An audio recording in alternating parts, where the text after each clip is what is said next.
Buenas tardes. Somos el grupo 5 conformado por Cristian Mora, Tatiana Roberto, Juan Felipe Callejas. Y hoy hablaremos del capítulo 26 de AM Robotics. Los robots son dispositivos físicos que manipulan el mundo usando efectores como patas, ruedas, articulaciones y pinzas, aplicando fuerzas físicas en su entorno. Esto puede resultar en cambios en el estado del robot, el entorno y las personas cercanas al robot. Por ejemplo, un automóvil hace girar sus ruedas y, como resultado, avanza en la carretera. Un brazo robótico usa su pinza para empujar una taza a través del mostrador. Y un exoesqueleto se mueve y eso cambia la configuración de la pierna de una persona. Los robots utilizan modelos de espacio de estado continuo y espacio de acción continuo, donde la posición, orientación y velocidad se miden en coordenadas continuas. Esto es aplicable a robots como automóviles que requieren conocimiento detallado de su propio estado y de agentes cercanos, brazos robóticos con múltiples articulaciones, y robots que imitan el cuerpo humano con cientos de articulaciones. El aprendizaje robótico está limitado porque el mundo real se niega obstinadamente a operar más rápido que el tiempo real. En un entorno simulado, es posible utilizar algoritmos de aprendizaje, como el algoritmo Q-Learning, para aprender en unas pocas horas a partir de millones de pruebas. En un entorno real, puede llevar años ejecutar estas pruebas, y el robot no puede arriesgarse a una prueba que pueda causar daño. Transferir el aprendizaje de simulación a un robot real en el mundo real, conocido como el problema de Sim-to-Real, es un área activa de investigación. Los sistemas robóticos prácticos deben incorporar conocimientos previos sobre el robot, el entorno físico y las tareas a realizar para que el robot pueda aprender de manera rápida y realizar sus tareas de manera segura. La robótica abarca muchos conceptos, como la estimación del estado probabilístico, la percepción, la planificación, el aprendizaje no supervisado, el aprendizaje por refuerzo y la teoría de juegos. Algunos de estos conceptos se aplican en desafiantes ejemplos en robótica, mientras que otros abren nuevos caminos, como la aplicación de técnicas continuas en lugar de discreta. Los robots no se limitan a tener una apariencia antropomórfica con una cabeza, dos brazos y piernas o ruedas. Los robots reales pueden tener muchas formas y tamaños diferentes, más allá de lo que se populariza en las representaciones de ficción en películas. Los robots manipuladores son solo brazos robóticos. No necesariamente tienen que estar conectados a un cuerpo robot, simplemente se pueden atornillar a una mesa o piso, como se hace en las fábricas. Algunos tienen una gran carga útil, como los que ensamblan automóviles, mientras que otros, como los brazos para sillas de ruedas que ayudan a las personas con discapacidades motoras, pueden transportar menos, pero son más seguros en entornos humanos. Los robots móviles se desplazan con ruedas, patas o rotores. Los drones cuadricópteros son UAV, vehículos aéreos no tripulados, mientras que los AU vehículos submarinos autónomos, operan en los océanos. Muchos robots móviles se utilizan en interiores con ruedas, como aspiradoras o robots repartidores de toallas en hoteles. En exteriores, hay automóviles autónomos o rovers que exploran terrenos nuevos, incluso en la superficie de Marte. Los robots con patas se utilizan en terrenos inaccesibles para las ruedas. Sin embargo, controlar las piernas es más desafiante que girar las ruedas. Otros tipos de robots incluyen prótesis, exoesqueletos, robots con alas, enjambres y entornos inteligentes donde el robot es toda la habitación. Los sensores son la interfaz de percepción entre el robot y el entorno. Los sensores pasivos, como las cámaras, son verdaderos observadores del entorno, captan señales generadas por otras fuentes en el entorno. Los sensores activos, como el sonar, envían energía al medio ambiente.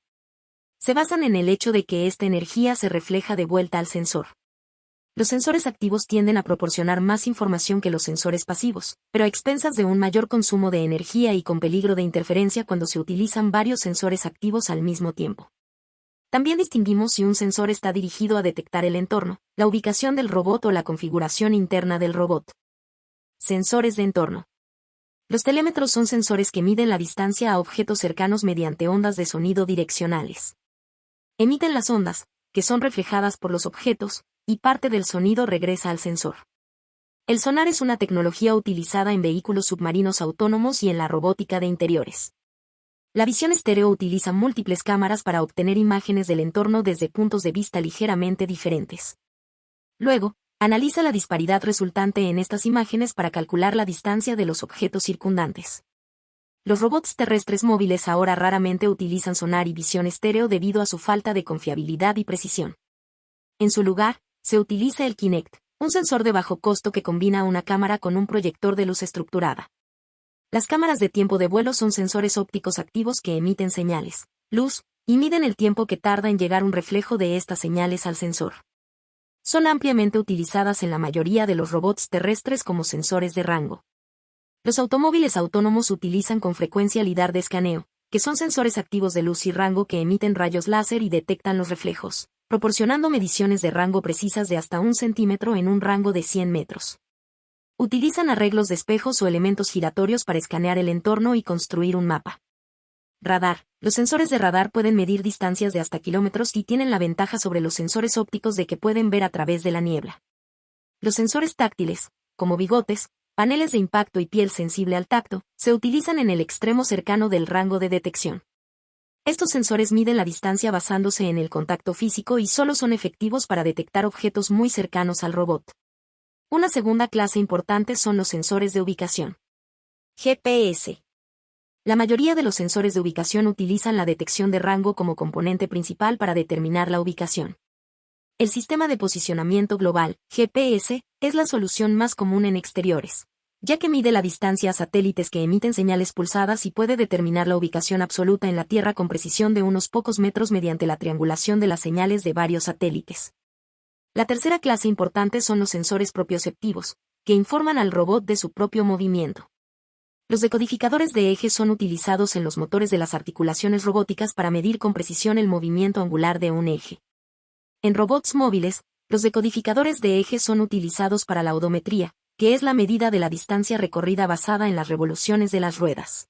Un actuador es el mecanismo que inicia el movimiento de un efector, como transmisiones, engranajes, cables o enlaces. Los actuadores más comunes son los eléctricos, hidráulicos y neumáticos. Se utilizan para mover juntas que conectan cuerpos rígidos, como brazos y piernas, y existen diferentes tipos de juntas como giratorias, prismáticas, esféricas, cilíndricas y planas. Los robots utilizan pinzas para interactuar con objetos del entorno, desde pinzas de mordaza paralela básicas con 2 dedos y un solo actuador, hasta manos humanoides que ofrecen mayor flexibilidad, pero son más difíciles de controlar. ¿Qué tipo de problema resuelve la robótica? Para lograr nuestros objetivos con un robot, necesitamos considerar el software del agente que impulsa su hardware. MDPS, procesos de decisión de Markov, para entornos estocásticos. POMDPS, procesos de decisión de Markov parcialmente observables, para observabilidad parcial. Teoría de juegos para situaciones en las que el agente no actúa de forma aislada. La robótica resuelve problemas que son no deterministas, parcialmente observables y multiagente. En función del conocimiento del entorno, los problemas de robótica se pueden formular como MDPS, procesos de decisión de Markov, cuando el robot conoce su entorno, como POMDPS, procesos de decisión de Markov parcialmente observables, cuando le falta información, o como juegos cuando interactúa con otros agentes. Podemos ver que algunas veces los agentes son cooperativos y otras veces competitivos. La función de recompensa del robot en esta formulación generalmente se basa en servir a un usuario o cumplir los deseos del usuario. Los espacios de acción, estado y observación del robot suelen ser crudos y sin procesar, como datos de sensores o corrientes eléctricas para los motores. Para cerrar la brecha entre la percepción y el control, se utilizan técnicas de planificación jerárquica en 3 niveles: planificación de tareas, planificación de movimiento y control de movimiento. Sin embargo, al dividir un problema en partes separadas, se reduce la complejidad pero se renuncian oportunidades para que las partes se ayuden entre sí. La percepción es el proceso mediante el cual los robots transforman las mediciones de los sensores en representaciones internas del entorno. Gran parte utiliza las técnicas de visión artificial.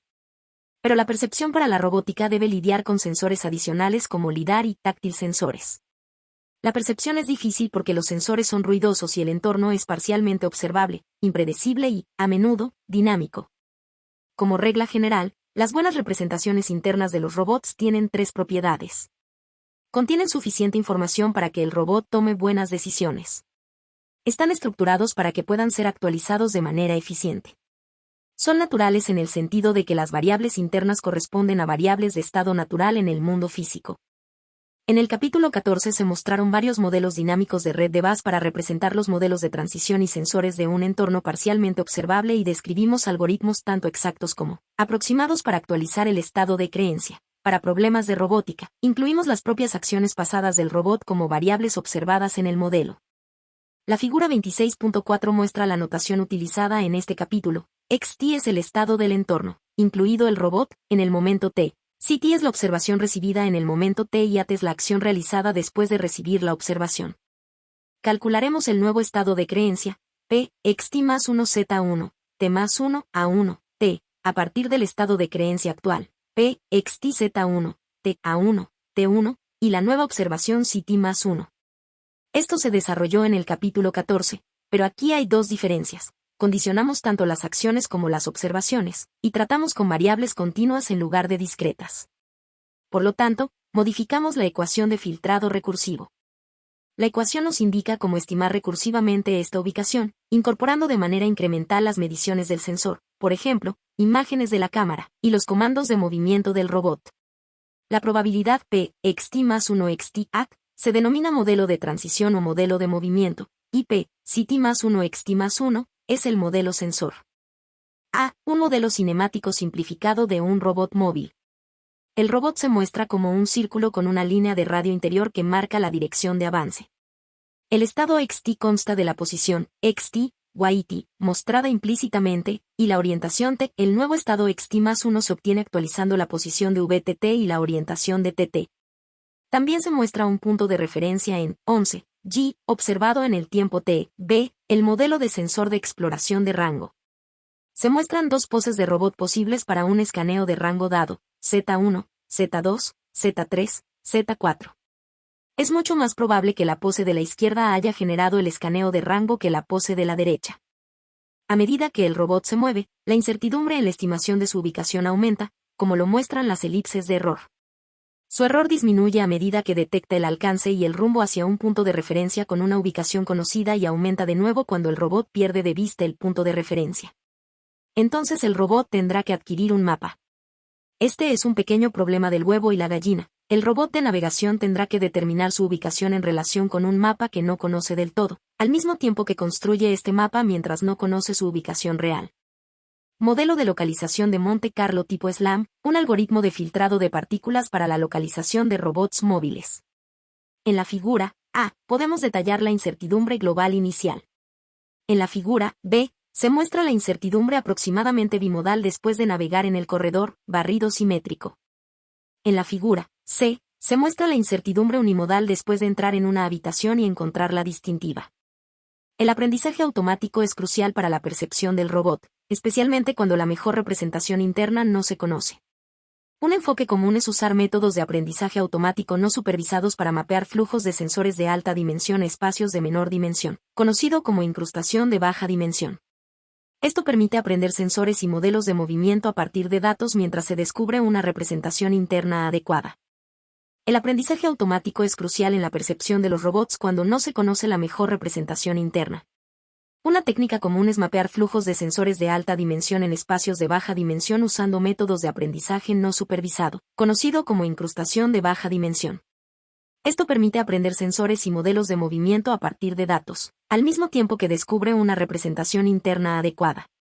Otra técnica de aprendizaje automático permite a los robots adaptarse continuamente a cambios en las mediciones de sensores, como caminar de un espacio iluminado por el sol a una habitación oscura con luces de neón, lo cual afecta la percepción del robot. Secuencia de clasificaciones de superficies manejables usando visión adaptativa. En la figura A, podemos ver solo la carretera que se clasifica como manejable, área rosa. La línea azul en forma de V muestra hacia donde se dirige el vehículo. En la figura B, se ordena al vehículo que se salga de la carretera y el clasificador comienza a clasificar parte del césped como transitable.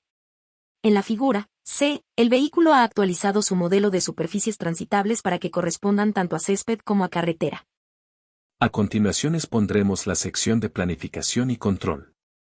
En este capítulo se aborda el problema de cómo los robots pueden planificar y ejecutar sus movimientos para completar tareas de manera segura y eficiente.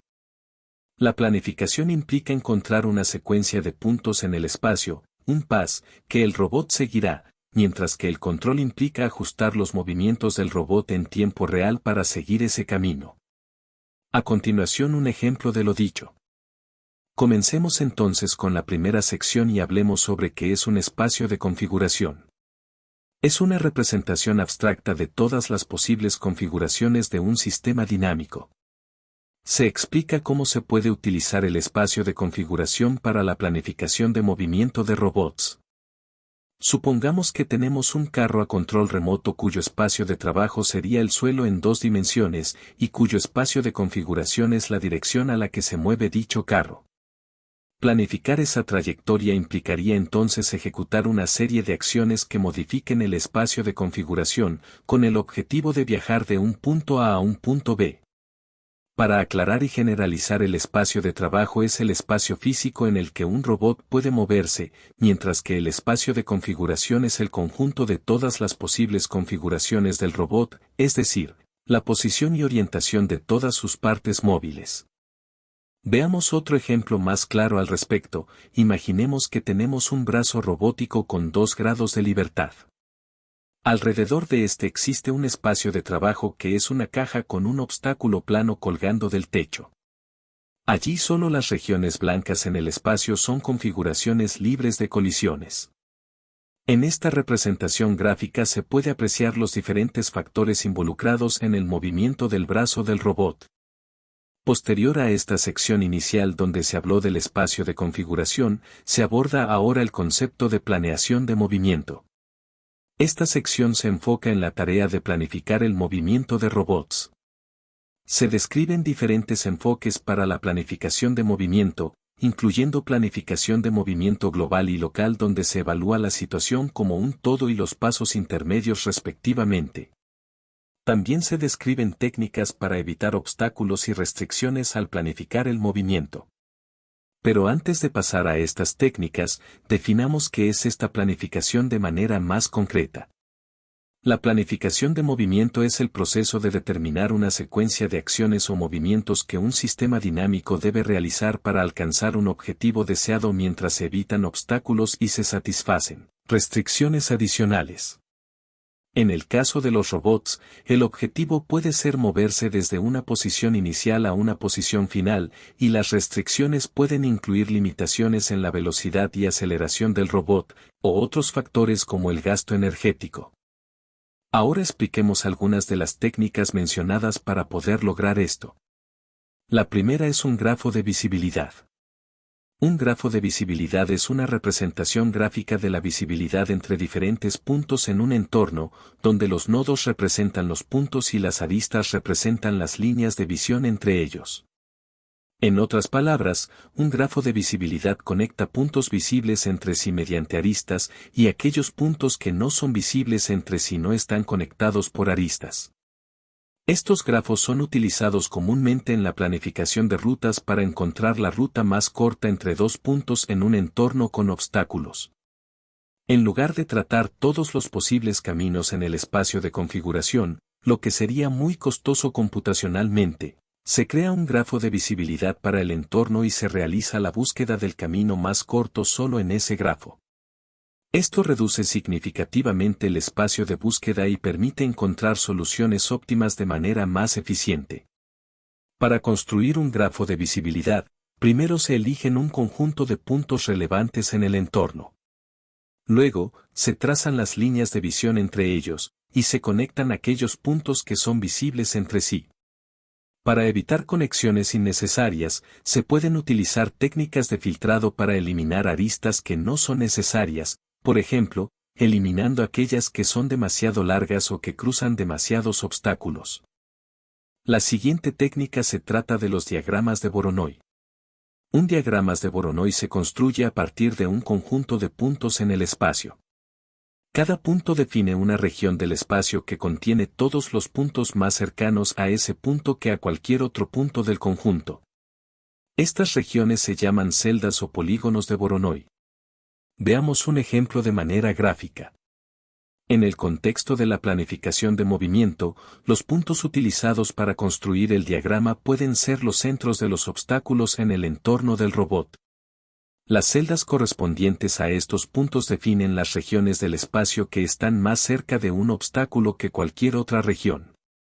En otras palabras, el diagrama de Voronoi muestra cómo un conjunto de puntos divide el espacio que los rodea. Cada punto tiene su propia celda de Voronoi, que está formada por todas las áreas del plano que están más cerca de ese punto que de cualquier otro punto del conjunto. El diagrama de Voronoi se utiliza en muchas aplicaciones, como el análisis de patrones espaciales, la planificación de redes de transporte, el diseño de mapas y la modelización de fenómenos naturales, entre otros. Por último, veamos la técnica del árbol de exploración rápida y aleatoria.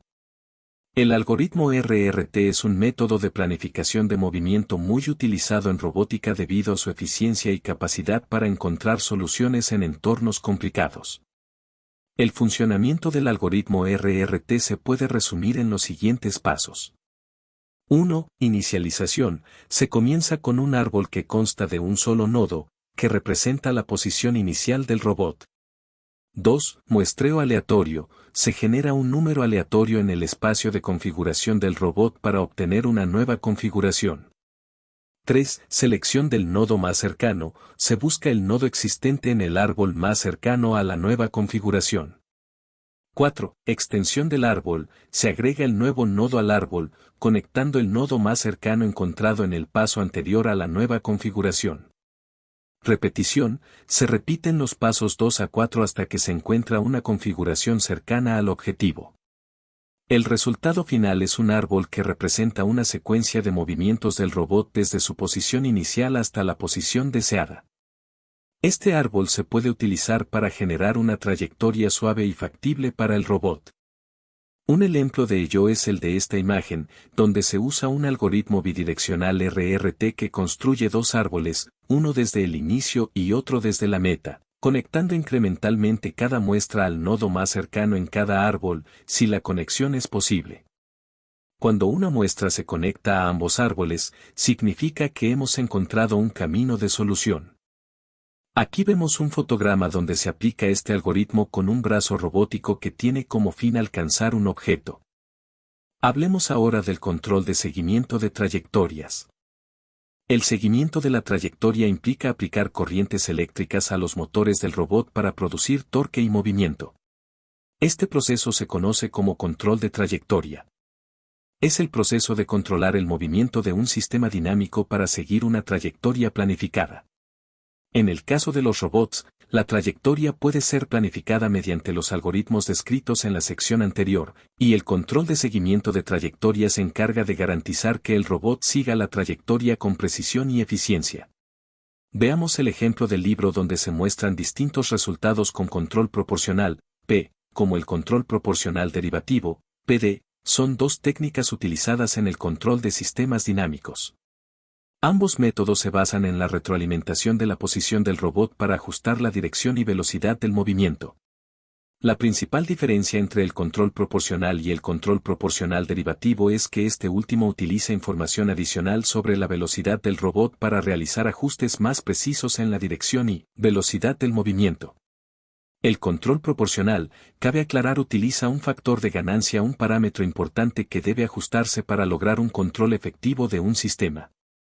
Si el factor de ganancia es demasiado alto, el sistema puede ser inestable y oscilar. Por otro lado, si el factor de ganancia es demasiado bajo, el sistema puede ser demasiado lento para responder y no alcanzar el objetivo deseado. Debido a esto y a que el sistema derivativo tiene más información para corregir las rutas, se ven estas trayectorias como resultado. Por último, se aborda vagamente el concepto de control óptimo. El control óptimo en robótica se refiere a la aplicación de técnicas de optimización matemática para encontrar la trayectoria de movimiento óptima para un robot. Esto implica modelado del sistema del robot. Esto significa describir su dinámica, cinemática y restricciones físicas en términos matemáticos. Formulación de una función de costo. Esta función mide el costo de una trayectoria de movimiento y puede depender de factores como el tiempo de movimiento, la energía utilizada, la distancia recorrida, etc. Utilización de técnicas de optimización. Esto implica aplicar técnicas matemáticas, como la programación no lineal o la optimización convexa, para encontrar la trayectoria de movimiento que minimiza la función de costo. El control óptimo en robótica se puede utilizar para una amplia variedad de aplicaciones, como la planificación de movimientos para robots manipuladores, la navegación de robots móviles y la optimización de trayectorias para robots voladores.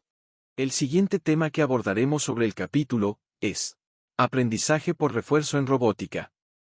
Hasta ahora hemos hablado de tareas en las cuales el robot tiene acceso al modelo dinámico del mundo, sin embargo en muchas ocasiones diseñar dicho modelo es muy complicado. Esto nos deja en el dominio del aprendizaje por refuerzo, inspirado en el concepto de la psicología conductista.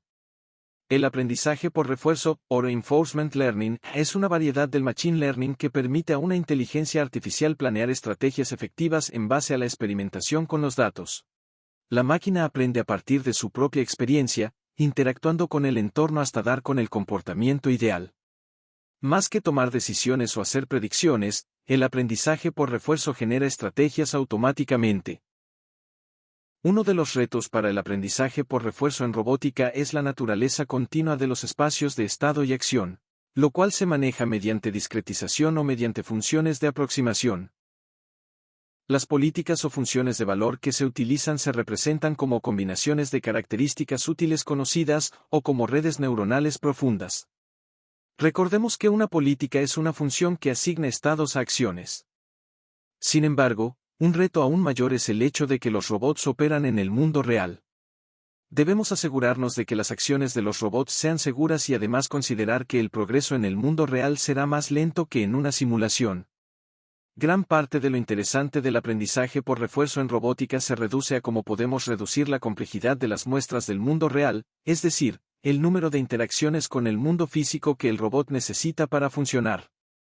Una forma de evitar la necesidad de muchas muestras del mundo real es utilizar tantos conocimientos de la dinámica del mundo como sea posible.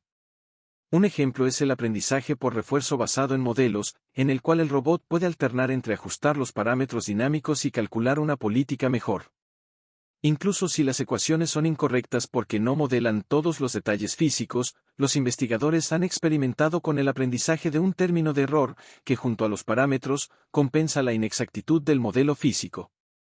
Otro enfoque que puede ser útil en el aprendizaje por refuerzo es la transferencia sim-to-real, consiste en transferir políticas que funcionan en la simulación al mundo real. La idea es utilizar el modelo como simulador de una búsqueda de políticas, las cuales se pueden entrenar añadiéndoles ruido o añadiendo diferentes parámetros, lo que se conoce como aleatorización de dominios. Por último, tenemos los enfoques híbridos, los cuales toman prestadas ideas tanto de los algoritmos basados en modelos como de los libres de modelos, buscando lo mejor de ambos, utilizar la experiencia para actualizar directamente la política o para ajustar el modelo. Vale la pena destacar que una de las ventajas de los modelos es permitir una exploración segura. Aprender, lento pero seguro, puede ser mejor que aprender rápido pero estrellándose y rompiendo todo. Como hemos visto, los modelos son útiles, pero podemos hacer más para reducir aún más la complejidad de las muestras. Al configurar un problema de aprendizaje por refuerzo, tenemos que seleccionar los espacios de estado y acción, la representación de la política o función de valor y la función de recompensa que vamos a utilizar. Un enfoque consiste en utilizar primitivas de movimiento de alto nivel en lugar de acciones de bajo nivel. Teniendo en cuenta que una primitiva de movimiento es una habilidad parametrizada que tiene el robot. Por ejemplo, un robot futbolista podría tener la habilidad de pasar el balón al jugador en X, y Y coordenadas, en vez de describir cada movimiento de la pierna. Todo lo que tiene que hacer la política es averiguar cómo combinarlas y establecer sus parámetros, en lugar de reinventar las primitivas. Otra forma de reducir el número de muestras del mundo real necesarias para el aprendizaje es reutilizar información de episodios anteriores de aprendizaje en otras tareas, en lugar de empezar desde cero. Esto se engloba en el concepto de metalearning o aprendizaje por transferencia. Hasta ahora nos hemos centrado en robots que trabajan en aislamiento, sin embargo muchos son construidos para ayudarnos y trabajar en ambientes con humanos. Esto plantea dos retos complementarios. El problema de coordinación consiste en cómo lograr optimizar la recompensa. Las acciones del robot ahora dependen también de las personas de su entorno, por lo cual deben encajar bien con los demás. En los casos cuando el humano y el robot están en el mismo equipo, esto se convierte en colaboración. En segundo lugar está el reto de optimizar lo que la gente realmente quiere. Si un robot está para ayudar a las personas, su función de recompensa debe incentivar las acciones que la gente quiere que el robot ejecute. Averiguar la función o política de recompensa adecuada para el robot es, en sí mismo, un problema de interacción. Ahora abordaremos un poco más sobre la coordinación humano-robot. Imaginemos por ejemplo un robot conductor en Bogotá. Este debe analizar y decidir constantemente qué acciones tomar cuando se encuentre con diferentes situaciones causadas por las personas que van en carros, motos, ciclas y en ocasiones se podrá encontrar con una gran cantidad de problemas. Ahora el robot tiene que optimizar la función de recompensa en torno a un humano que también está actuando. Una forma de formular la coordinación con un ser humano es modelarla como un juego entre el robot y el ser humano. Lo que quiere decir que consideramos a las personas como agentes que buscan un objetivo. No necesariamente un agente óptimo debido a la naturaleza humana, pero esto permite que el robot se haga una idea de lo que harán las personas. En este juego ambas partes tienen objetivos y costos, pero también encontramos tres dificultades. La primera es que el humano y el robot no necesariamente conocen los objetivos del otro. Esto lo convierte en un juego de información incompleta. La segunda es que los espacios de estado y acción son continuos. Y tercero, aunque a alto nivel el modelo de juego tiene sentido, el comportamiento de un ser humano no siempre está bien caracterizado como una solución al juego. El juego supone un reto computacional no solo para el robot, sino también para nosotros, los humanos. Hay que pensar qué hará el robot en respuesta a lo que haga la persona, lo que depende de lo que el robot crea que hará la persona. Llegando a un caso de, ¿qué crees tú que yo creo que crees tú que creo yo? Además debemos tener en cuenta que no siempre el humano elegirá el camino más óptimo, por lo cual el robot debe tener esto en cuenta también. Predecir las acciones humanas es difícil porque dependen de las acciones del robot y viceversa. Un truco que utilizan los robots es fingir que la persona ignora al robot. El robot supone que las personas son relativamente óptimas con respecto a su objetivo, el cual el robot desconoce y se modela como no dependiente de las acciones del robot. Una vez el robot logra modelar esta especie de juego entre el robot y el humano, puede hacer predicciones sobre las acciones futuras de los humanos, ha reducido su problema a resolver un MDP, problema de decisión de Markov. Sin embargo, miremos el siguiente ejemplo. En la figura podemos ver un ejemplo, un vehículo autónomo que razona sobre la predicción y la acción de forma conjunta, sabe que las distintas acciones que podría tomar generarán diferentes reacciones del ser humano. Un vehículo autónomo, carril central predice que el conductor humano, carril izquierdo, quiere seguir avanzando y planifica una trayectoria que reduce la velocidad y se incorpora por detrás. Un caso más bien responsivo. A la derecha vemos un caso distinto, el vehículo autónomo, carril central tiene en cuenta la influencia que sus acciones pueden tener en las acciones humanas, y se da cuenta de que puede adelantarse y confiar en que el conductor humano reduzca la velocidad. Anteriormente mencionamos que la información suele ser incompleta para los dos lados, el robot no conoce el objetivo del humano y el humano tampoco conoce el objetivo del robot. Por lo cual, las personas deben hacer predicciones sobre los robots. Sería relativamente sencillo coordinar las acciones si los humanos fueran perfectamente óptimos, pero, como sabemos, la mente humana no siempre es así. Una de las formas de tratar esto es el control predictivo de modelos, MPC. La idea es elaborar un plan, ejecutar la primera acción y, a continuación, volver a planificar. De esta forma el robot se adapta a las acciones de los humanos. Otra forma de interacción con los humanos en robótica es la función de coste o recompensa del robot, lo cual se puede ver en cómo aprenden qué es lo que los humanos queremos.